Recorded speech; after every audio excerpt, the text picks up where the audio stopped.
भगवान शंकर का अनुमोदन करता है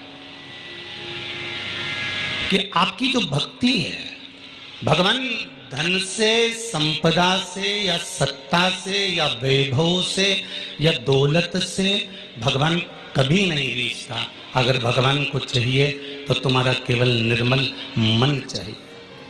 भगवान को और कुछ भी नहीं चाहिए, तुम्हारा केवल मन। उसके सिवाय भगवान तुम्हारे वैभव से, तुम्हारे पास में कितनी गाड़ी है, कितना बंगला है, कितना धन है, कितना वैभव है, कितनी सत्ता है, कितनी दौलत है, भगवान को उससे कोई मतलब नहीं। भगवान को अगर मतलब है तो केवल तुम्हारे मन से मतलब है। शबरी अम्बा के दरवाजे पर भगवान गए, क्या दिया शबरी अम्बा ने? भगवान को क्या प्रदान करा शबरी अम्बा ने? केवल एक झूठे बेर,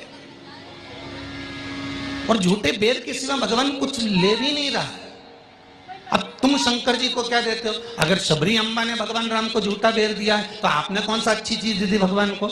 जल दिया, वो मछली का झूठा था। दूध दिया, वो बछड़े का झूठा था। फूल दिया, वो भौरे का झूठा था।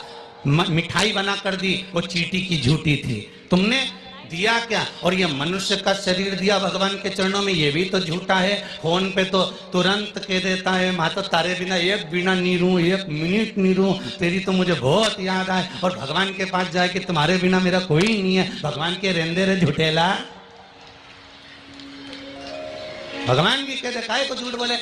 अभी फोन पे बोल रहा था, मेरे को थारी याद आ रही, तेरे बिना एक मिनट नहीं रह सकता, तू तुम्हारे हृदय में बसी, ने तू तुम्हारा चित्त वृत्ति में बसी। और मंदिर पहुंचाने अगरबत्ती लगाते लगाते बोला, तन मन धन सब कुछ तेरा। भगवान के आ गया भेरू झूठेला। भगवान सोचा काय है।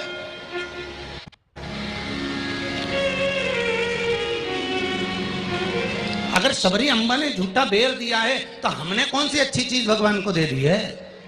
हमने क्या भगवान को अच्छा दे दिया है?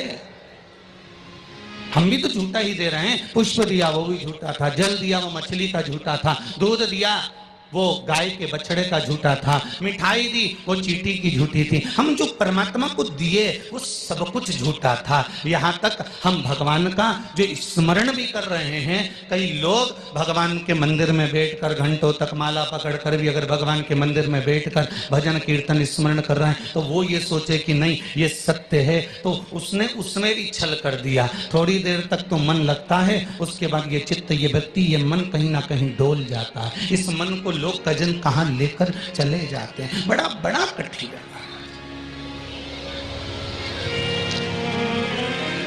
ये, बड़ा कठिन।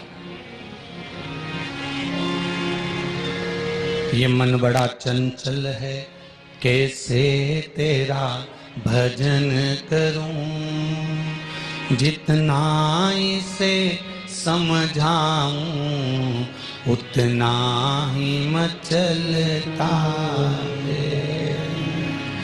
भोलेनाथ हे शंभो, हे त्रिकालदर्शी, हे कैलाशी, हे अविनाशी, हे शिव, हे करुणा सागर। ये चित्त, ये मन, ये वृत्ति बड़ी चंचल है।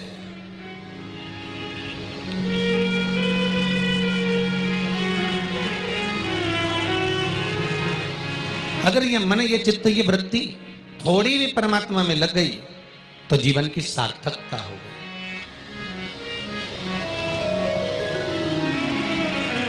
ब्रह्मा और भगवान विष्णु दोनों मिलकर मंथन कर रहे हैं।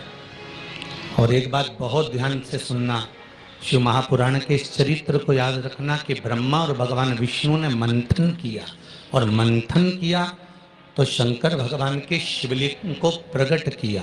आपसे भी निवेदन है, जब दोनों पति पत्नी, भाई भाई, घर के बुजुर्ग, माता पिता, घर के बच्चे जब एक साथ कहीं बैठे हुए हों तो शिव महापुराण की कथा कहती है आप भी शिव महापुराण का थोड़ा सा मंथन करो।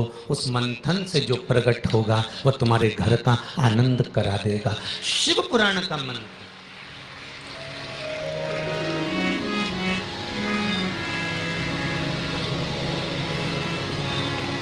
थोड़ी देर अपने माता पिता के पास में जाकर बैठा करो, थोड़ी देर जब घर से जाते हो तो अपने घर में जो मंदिर है, अपने घर में जो देवालय है, अपने घर में जो शिव जी हैं, अपने घर में जो राम जी हैं, अपने घर में जो ठाकुर जी हैं, अपने घर में जो कृष्ण हैं, अपने घर में जो देवता विराजमान हैं, आप उनके पास जाकर बैठकर फिर अपने गंतव्य की ओर अपने कार्य के लिए जाइए। और शाम को जब आओ तो पत्नी और बच्चों से, परिवार से बाद में मिलो। सबसे पहले अगर दुकान की चाबी भी लेकर आए हो, थोड़ा सा धन भी लेकर आए हो, थोड़ा सा सामान भी लेकर आए हो, थोड़ा सा व्यापार का कुछ चीज भी आप लेकर आए हो, तो सबसे पहले जाकर भगवान के मंदिर में जो आपके घर में है उसके पास में बैठकर उसको बताया करो, आज मैंने व्यापार करा उसमें ये लाभ हुआ, आज मैंने व्यापार करा उसमें ये हानि हुई, और आपकी कृपा से आज मैंने दुकान, व्यापार, व्यवसाय आज का पूरा करा। हे देवाधिदेव महादेव, हे मेरे ठाकुर, हे मेरे कृष्ण, हे मेरे राम, आज भगवान की कृपा, आपकी कृपा बहुत बनी रही और मेरा सब कार्य सफल हुआ। बाबा को प्रणाम करो, नमन करो और फिर अपने माता पिता, परिवार, कुटुंब, कबीला जिससे मिलना है मिलो, फिर मिलो।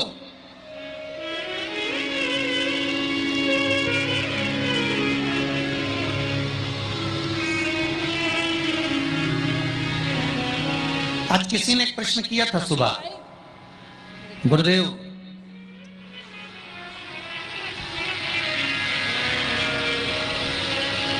अगर भगवान के मंदिर जाना है हमको और शरीर में अगर कष्ट है, शरीर में अगर रोग है, शरीर में अगर बीमारी है, शरीर में अगर दुख है, शरीर में अगर कष्ट है, तो क्या नहाना जरूरी है?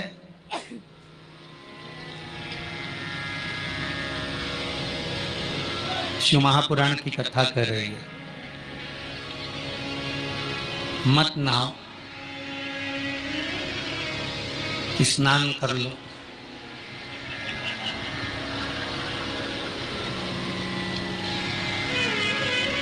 मत नहाओ,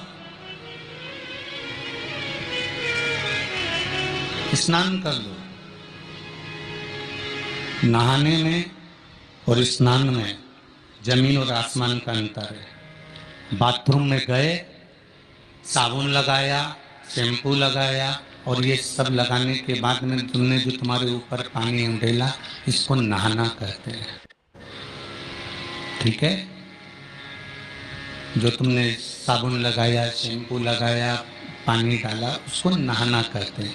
और मंदिर में गए अर्थात आप बाथरूम में ना जाकर भी सवेरे से उठे और उसकी भक्ति में लीन होकर दिल से उसको याद कर कर और मान लो मुंह धोकर भी भगवान के दरवाजे तक पहुंच गए तो उसको स्नान कहा जाता है।